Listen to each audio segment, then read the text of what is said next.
乡亲啊，继续来看这个人罗冠德有帮中金童的称号。2018年，你的宜兰早起超过100亿，交保了后，人就无去了。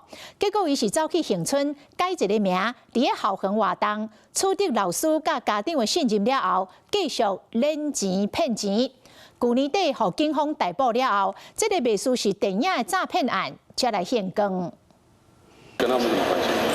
没有关系。目前上就看方面有中人金童挂号的罗冠德，半年前用投资房地产利润这名义，伫咧宜兰早期超过1亿，想袂到交保了后，改名叫新闻，美伫咧恒春，这边锁定学校，佮一摆报局甲人骗。学校有2位老师有提到说被诈骗。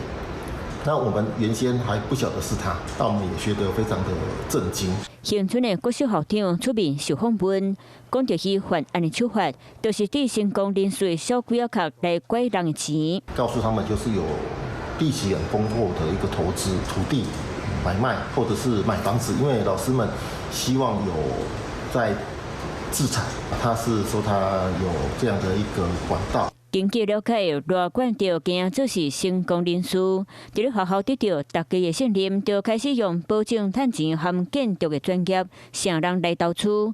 恒春地区受害老师和家长初步估计有10多人，有人甚至投入1.9万的退休金，涉案拐人钱的总金额超过2000万。伊个是算讲来遮足久啊，可能至少4、5年啊，伊搭进入到一个吸金的一个作为安尼啊，就对老师啊、对家长啊，所以受害人照咱所知影的安尼啊，袂少啦。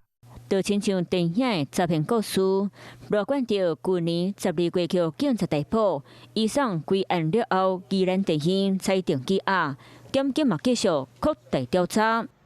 Hello， 我是雷亚，想要抢先掌握最及时的新闻资讯吗？赶快订阅、按赞、开启小铃铛，锁定华视新闻 YouTube 频道。